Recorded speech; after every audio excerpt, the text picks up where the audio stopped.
El ramo bendito no protege tu casa por estar colgado en una pared. La transforma cuando se convierte en una extensión de tu conciencia. Y si esta es tu primera vez aquí, suscríbete con suavidad, solo si sientes que este tipo de mirada te acompaña, porque quien recuerda su esencia no necesita buscar afuera. Lo que tú llamas ramo bendito no es únicamente una hoja consagrada por un rito religioso ni un recuerdo que traes en la mano después de una ceremonia.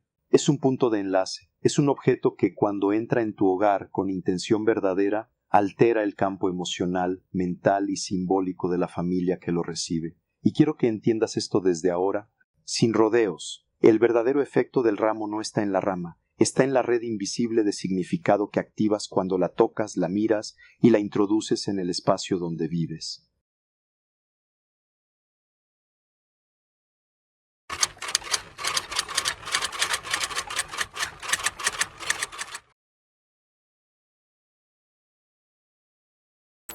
La mayoría de las personas creen que los objetos sagrados actúan por sí solos. Ese es el primer error. Ningún objeto modifica tu realidad de manera profunda si tu percepción sigue dormida. Pero cuando un símbolo entra en sincronía con tu atención, con tu emoción y con tu expectativa, deja de ser un objeto común y se convierte en una puerta. Eso es lo que casi nadie te explica. Un ramo bendito no vale por su forma material, vale por la organización de conciencia que puede provocar en quien lo recibe. Y cuando esa organización ocurre dentro de una familia, ya no estás hablando de una costumbre religiosa, estás hablando de una reconfiguración del hogar. Yo quiero que hoy veas tu casa como realmente es. Un campo de información, cada discusión, cada silencio, cada miedo repetido, cada palabra amorosa, cada gesto de protección, cada tensión no resuelta, deja una huella. Las casas no solo guardan muebles, guardan memoria, guardan patrones, guardan emociones suspendidas. Guardan historias que se repiten sin que nadie las nombre. Por eso hay hogares donde uno entra y siente paz, y otros donde uno cruza la puerta y el cuerpo se contrae sin saber por qué. No siempre es visible, pero casi siempre es real. Entonces, cuando tú llevas un ramo bendito a tu casa y lo pones con presencia, con intención y con reverencia, no estás decorando un rincón, estás introduciendo una señal nueva en un sistema lleno de señales viejas. Y esa señal nueva le dice algo muy específico a la mente y al corazón de todos los que viven ahí. Le dice al sistema familiar que ese espacio ya no es solamente funcional, ya no es solo un lugar para dormir. Comer, discutir, trabajar o sobrevivir se convierte en territorio consciente, se convierte en un recordatorio vivo de que la casa puede ser habitada de otra manera. Por eso el verdadero valor de ese ramo no está en que aleje lo malo como una fórmula vacía, sino en que interrumpe la inercia, obliga a recordar, obliga a mirar de nuevo, obliga a introducir una pregunta que normalmente nadie se hace. ¿Qué clase de presencia gobierna este hogar? Quiero decírtelo con claridad. Cuando llevas el ramo bendito a tu casa y lo colocas con distracción, se vuelve costumbre. Cuando lo colocas con miedo, se vuelve superstición. Cuando lo colocas con conciencia, se vuelve una declaración.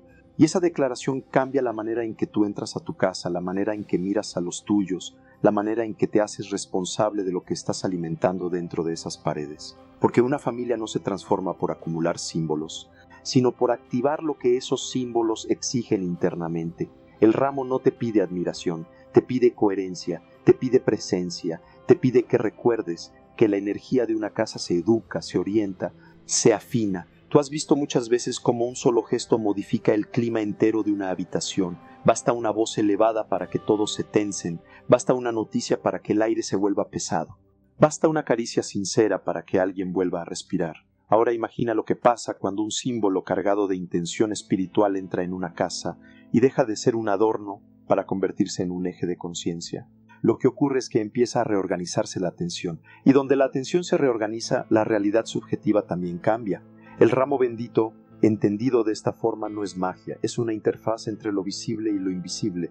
Es una tecnología simbólica antigua que opera sobre algo que en mi trabajo siempre fue central, la relación entre percepción y realidad. Si tú entras a tu hogar con el ramo bendito y, aunque sea por un instante, sientes que ese acto significa abrir el espacio a una frecuencia de orden, de protección, de compasión y de verdad, tu sistema nervioso ya está respondiendo. Tu voz cambia, tu cuerpo cambia, tu forma de caminar por los cuartos cambia. tu manera de mirar a tus hijos cambia, tu manera de hablar con tu pareja cambia, y entonces el ramo ya empezó a hacer su trabajo, pero no porque tenga un poder mecánico, sino porque te ha sacado por un momento del automatismo. Eso es invaluable, porque casi todo el sufrimiento familiar se sostiene en automatismos, reacciones heredadas, formas viejas de hablar, miedos que se reciclan, distancias emocionales que se vuelven normales. Y un símbolo sagrado, cuando es asumido con plena conciencia, puede romper esa continuidad. Yo no te estoy diciendo que una rama va a resolver lo que no has querido mirar durante años. Te estoy diciendo algo más profundo, que un objeto investido de sentido puede convertirse en el punto de partida para que una familia deje de vivir en piloto automático. Y eso es enorme, porque muchas veces la sanación no comienza con una gran revelación, sino con un acto simple que modifica la calidad de la atención. Colocar el ramo bendito en un lugar visible y digno no es un detalle menor. Es decirle a todos, incluso sin palabras, que aquí hay algo que merece respeto, que aquí no todo está entregado al ruido, a la prisa, al cansancio y a la fragmentación, que aquí existe un centro, y cuando una casa recupera un centro, la familia empieza a recordar quién es. No de manera instantánea, no de manera perfecta, pero sí real. El niño que ve ese símbolo todos los días entiende, aunque no pueda explicarlo, que su hogar responde a algo más profundo que las urgencias del mundo. El adulto que pasa frente a él en medio de una preocupación recuerda, aunque sea por un segundo, que no todo puede resolverse desde el miedo. El espacio entero empieza a emitir otra clase de mensaje, y eso importa más de lo que imaginas, porque el ser humano no solo vive de ideas, vive de señales, vive de ritmos, vive de atmósferas, vive de presencias.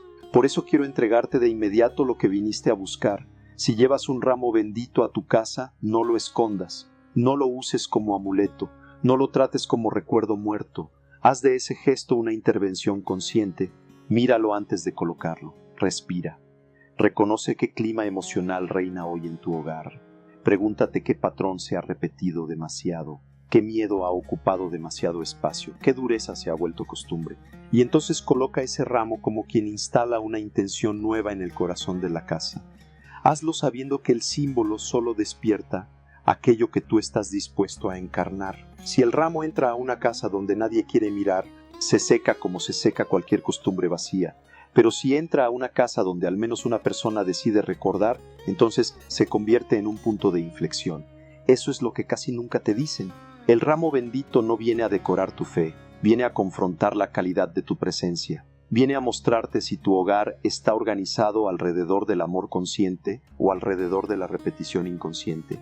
Viene a revelar si tu familia vive unida por vínculo verdadero o solamente por hábito.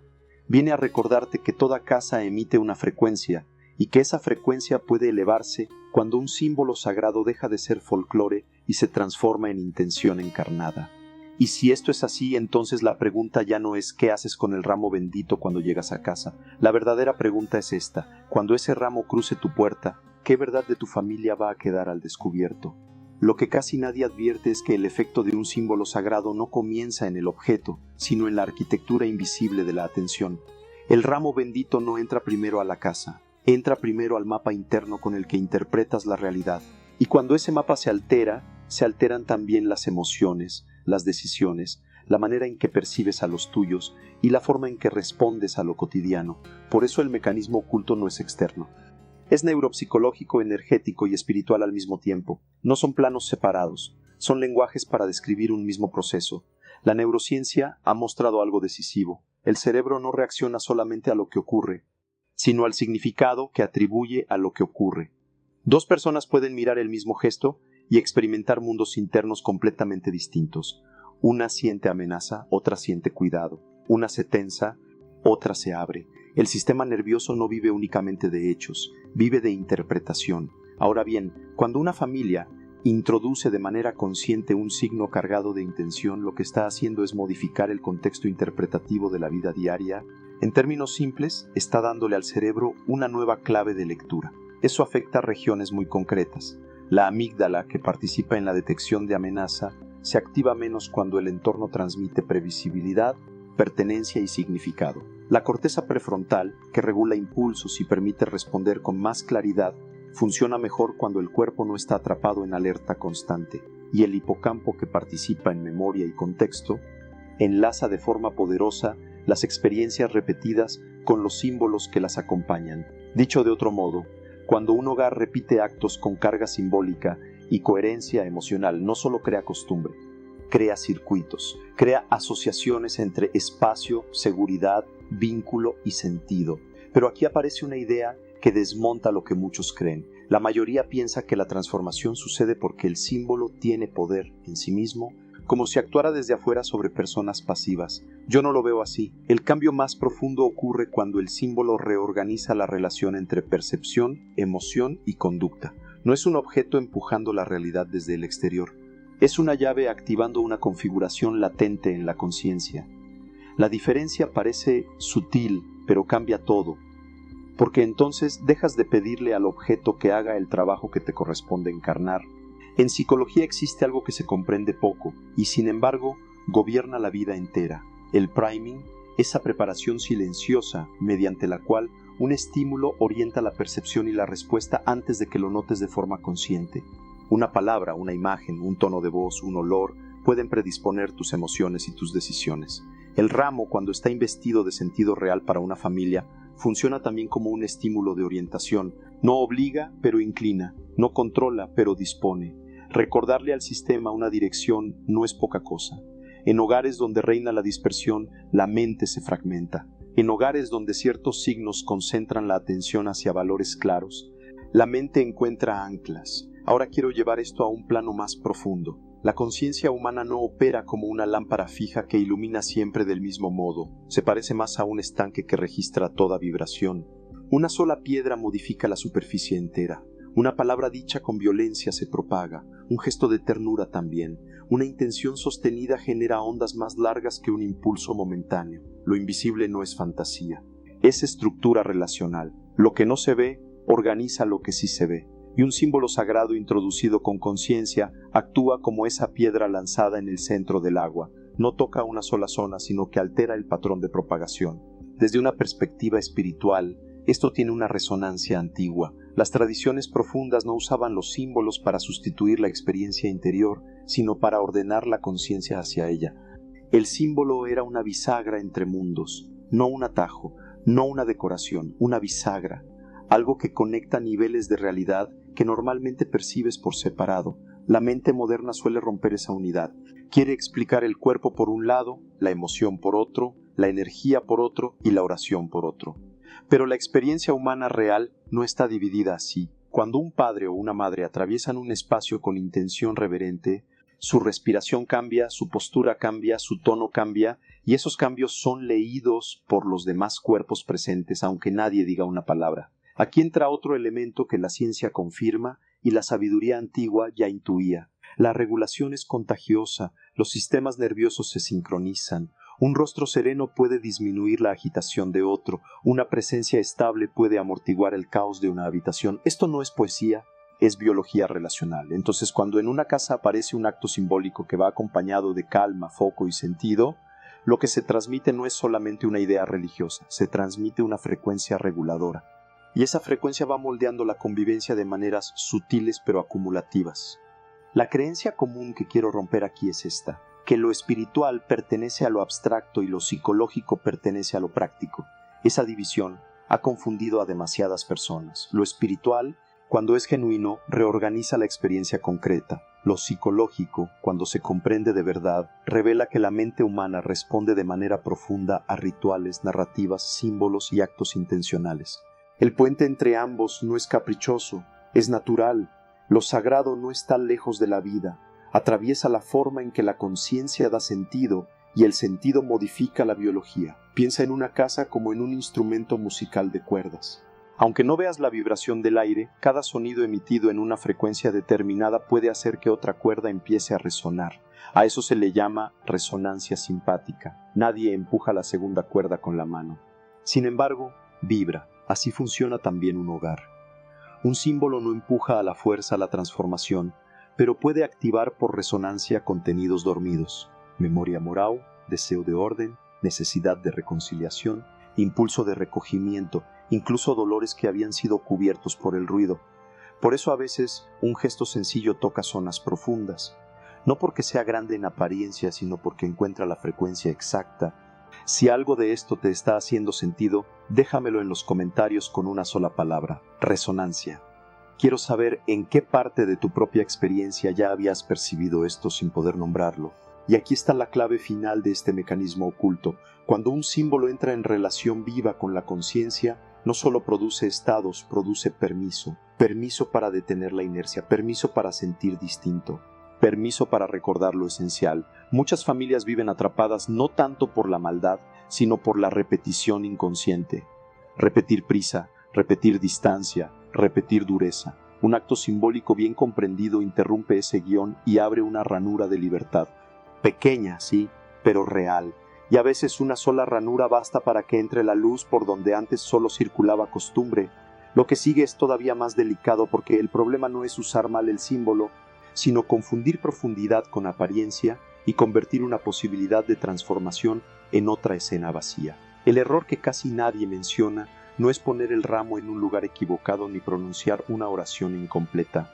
El error verdadero es mucho más íntimo: usar el símbolo para evitar la transformación que el símbolo te pide. Y entiendo perfectamente por qué lo haces.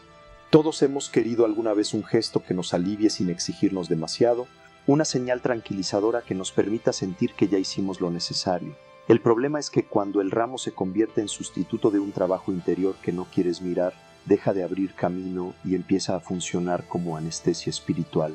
Eso ocurre de manera muy sutil. La persona lleva el ramo a casa, lo coloca, quizá incluso lo mira con respeto, pero en el fondo sigue sosteniendo la misma dinámica afectiva, la misma forma de hablar, el mismo resentimiento acumulado, la misma incapacidad de escuchar, la misma evasión del conflicto real. Entonces aparece una fractura silenciosa entre el gesto y la vida, y esa fractura es exactamente lo que sabotea los resultados.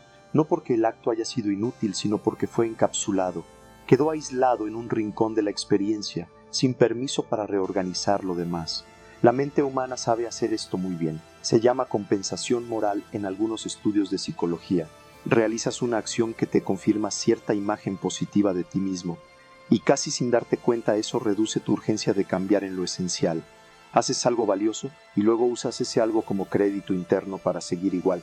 No es maldad, es un mecanismo defensivo. Le da al ego una sensación de cumplimiento sin obligarlo a atravesar la incomodidad de la revisión profunda. Por eso tantas prácticas que podrían ser puertas terminan convertidas en refugios del autoengaño. En lenguaje más directo, hay personas que usan lo sagrado para no tocar lo humano, y sin embargo lo sagrado, cuando es real, siempre termina tocando lo humano. Toca la forma en que miras, en que respondes, en que reparas, en que nombras una herida, en que asumes una responsabilidad. Si no llega hasta ahí, entonces probablemente te quedaste en la periferia de la experiencia. Comprendo que eso ocurra.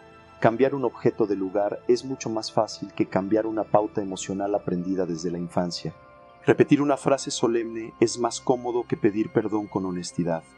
Crear una escena de recogimiento es más sencillo que revisar el modo en que el miedo gobierna ciertas conversaciones dentro de la casa. Las tradiciones antiguas entendieron esto con enorme claridad. Los profetas bíblicos insistían una y otra vez en que el rito sin rectitud interior se vacía. Los padres del desierto advertían que el signo externo puede volverse una máscara si no nace de vigilancia sobre uno mismo. En el sufismo se repite una idea semejante. Ningún objeto sagrado reemplaza la purificación del corazón. En el budismo también aparece bajo otra forma, cuando se señala el apego a los métodos como una trampa más del yo. Diferentes lenguajes, mismo diagnóstico. El gesto visible puede acompañar la verdad, pero no puede fingirla indefinidamente sin costo interior. Quiero que veas cómo opera ese costo. Al principio parece que no pasa nada. La vida sigue, el ramo está ahí, la conciencia se calma por un momento. Pero como no hubo integración, el símbolo empieza a vaciarse para la propia percepción. Deja de interpelarte, te acostumbras a su presencia como te acostumbras a cualquier objeto. Y entonces aparece un daño más hondo. No solo no cambiaste, sino que además te volviste menos sensible a la llamada que el símbolo traía. Eso es grave, porque cuando la sensibilidad espiritual se embota, la persona ya no distingue entre reverencia y rutina, entre acto vivo y acto repetido, entre presencia y escenografía. La investigación contemporánea sobre habituación explica algo útil aquí.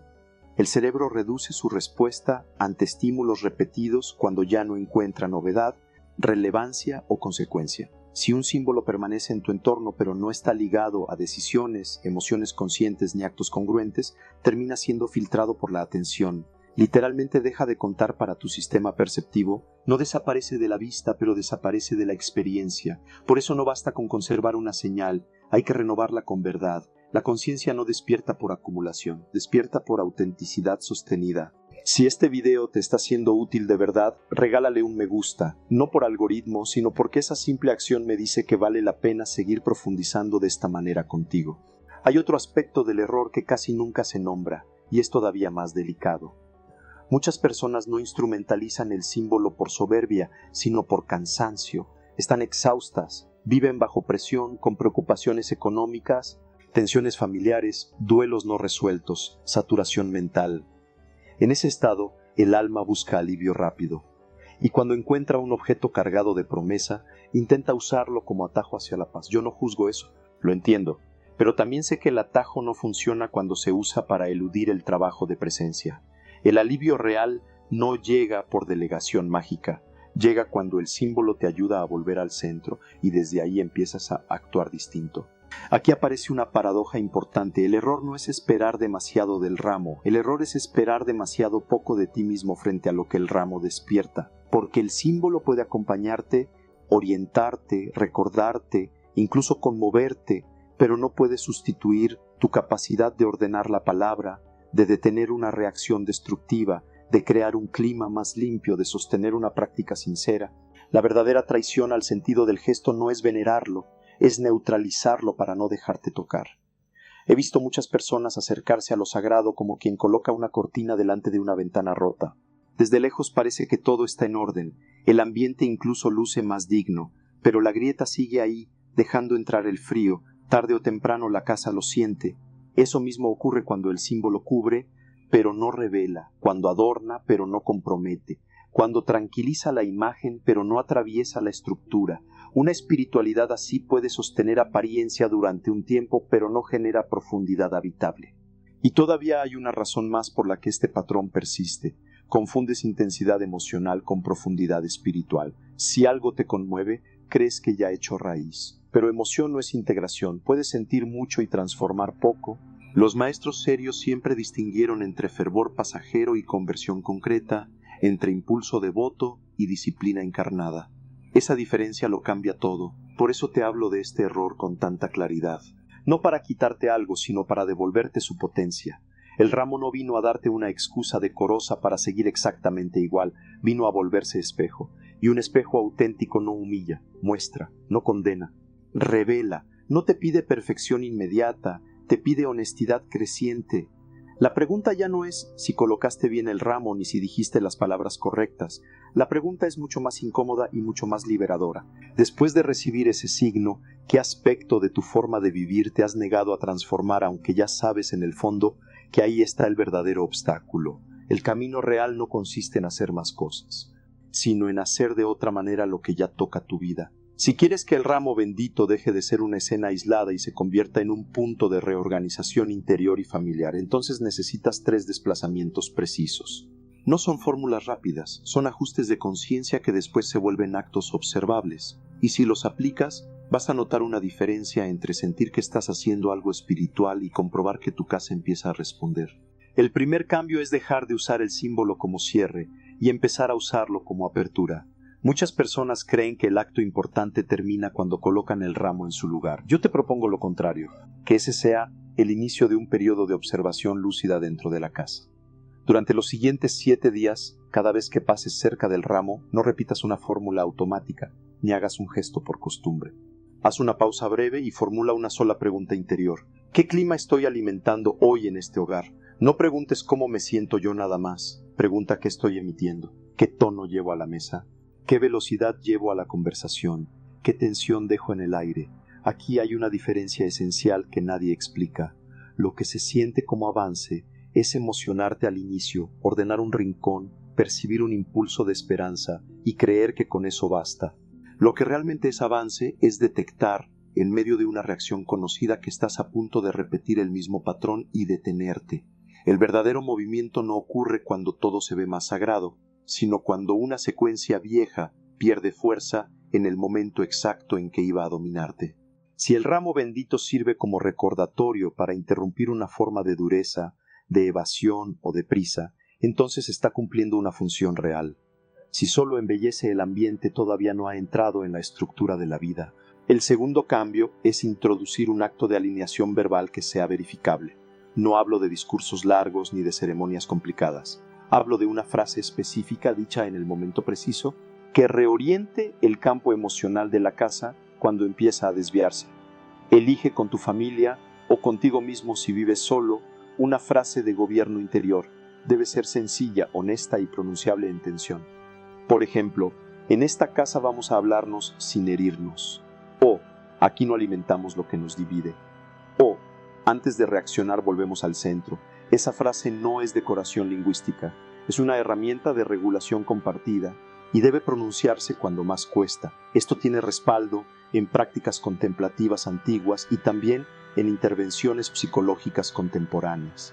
En muchas tradiciones monásticas, una breve sentencia interior servía para regresar a un eje cuando la mente se fragmentaba. En terapia familiar, algo parecido ocurre cuando se establecen acuerdos verbales claros que interrumpen escaladas emocionales.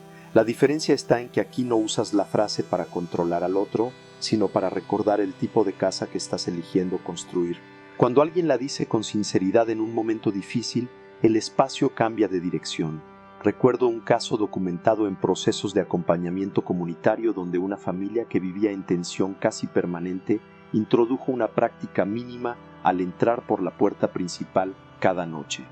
Antes de cruzar al resto de la casa, cada adulto se detenía unos segundos y decía en voz baja una frase convenida. No traigo mi batalla adentro sin conciencia. No era una frase perfecta, pero era suya. Después de varias semanas comenzaron a notar algo concreto. Seguían llegando cansados, seguían teniendo diferencias, pero la descarga automática sobre los demás disminuyó. Lo importante no fue la belleza de la frase, sino la repetición consciente en el umbral. El tercer cambio es probablemente el más decisivo: convertir el símbolo en un criterio de revisión y no en una garantía de protección. Una vez por semana, en un momento breve y estable, siéntate en el mismo espacio donde está el ramo y revisa 3 cosas de manera concreta. Primero, ¿dónde hubo más verdad en la convivencia durante esa semana? Segundo, ¿dónde apareció una fisura que nadie quiso nombrar? Tercero, ¿qué gesto específico podría reparar o mejorar el clima en los próximos días? No hagas una reflexión abstracta, busca hechos, una conversación interrumpida, una disculpa postergada, un silencio que se volvió castigo, una comida compartida con verdadera atención, una tarde en la que alguien se sintió escuchado. Esto es importante porque muchas personas confunden claridad con intención.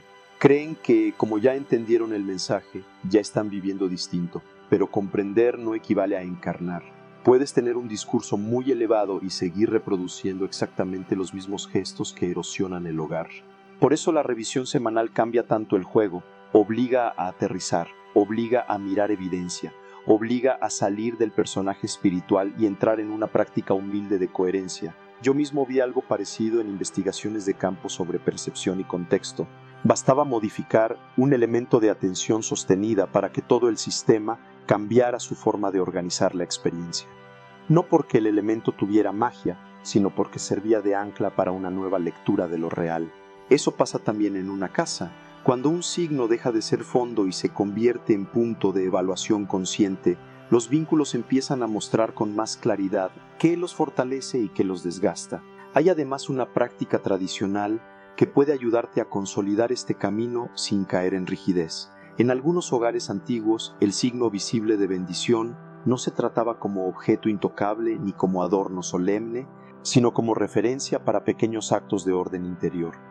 Antes de dormir, alguien pasaba un instante por ese lugar y formulaba un examen breve del día, no para culparse, sino para ajustar la orientación del corazón. Puedes adaptarlo sin teatralidad, y quiero dejar algo claro para que no te engañes con facilidad. Lo que parece avance no siempre lo es.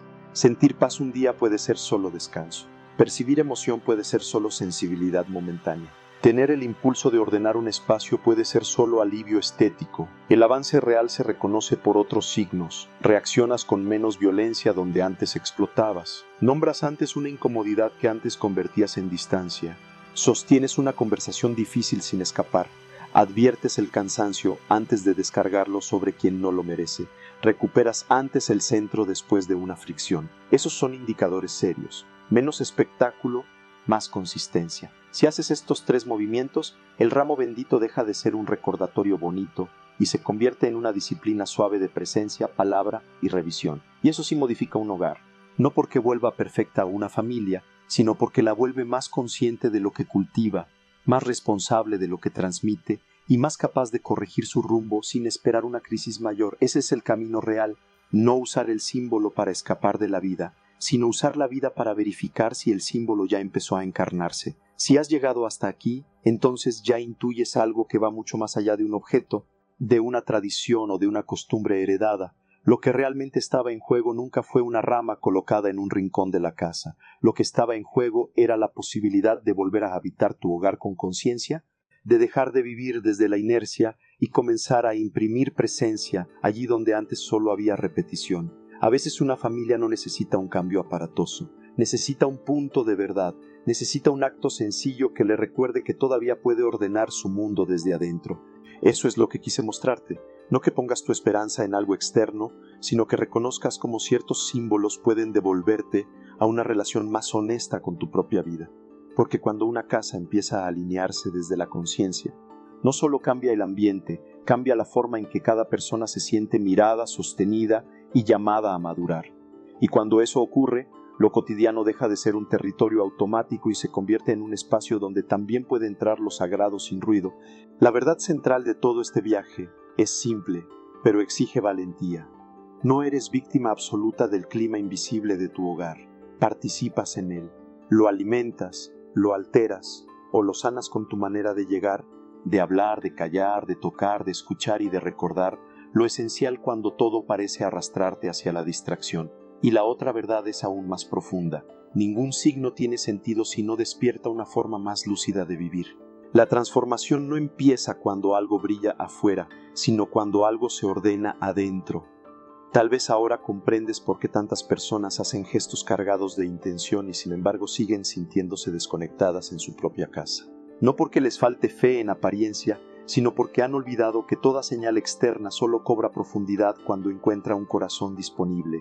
La verdadera protección no nace del miedo a lo que pueda entrar, sino de la calidad de presencia con la que tú eliges habitar lo que ya está aquí. El verdadero resguardo de una familia no se construye solamente cerrando puertas al desorden, sino abriendo espacio a una conciencia capaz de poner nombre, dirección y sentido a la vida compartida. Y ahora quiero dejarte una pregunta que no se responde en un minuto ni se agota cuando termine este video. Quiero que te acompañe esta noche, cuando el ruido baje y vuelvas a cruzar el umbral de tu propia casa, cuando nadie te esté mirando, cuando ya no haya palabras hermosas ni emoción del momento, cuando solo quede la verdad de tu presencia en lo cotidiano. Pregúntate esto con total honestidad. Si el ambiente de mi hogar fuera el reflejo exacto de mi estado interior, ¿qué estaría revelando hoy sobre mí y qué estoy dispuesto a transformar de verdad? Esa pregunta importa porque te devuelve tu lugar, te saca del papel de espectador de tu vida y te recuerda que cada hogar, incluso el más herido, incluso el más cansado, incluso el que arrastra años de distancia emocional, puede empezar a reordenarse cuando alguien decide dejar de esperar una señal perfecta y se convierte él mismo en fuente de orientación. No necesitas convertirte en otra persona de un día para otro. Necesitas comenzar a sostener una verdad sin traicionarla a la primera incomodidad. Desde ahí cambia una palabra, luego cambia un gesto, después cambia una atmósfera y con el tiempo cambia una historia familiar entera, porque al final de eso se trata todo. De recordar que el conocimiento verdadero no se queda en la mente, baja al cuerpo, modifica el modo en que respiras un espacio, la intención con la que cruzas una puerta y la calidad de atención con la que te vuelves presente ante quienes amas. Si esa claridad se vuelve hábito, entonces ya no estás repitiendo una enseñanza, te has convertido en ella. Si este video te gustó y sentiste que abrió una puerta real dentro de ti, suscríbete y sigue caminando conmigo en Esencia Celestial. No como quien consume contenido para distraerse un rato, sino como quien quiere seguir profundizando en ese diálogo silencioso entre conciencia, símbolo y vida diaria que puede devolverle dignidad, centro y sentido a lo que parecía disperso. Y quédate con esto no como una frase bonita, sino como una dirección interior. Quien recuerda su esencia no necesita buscar afuera.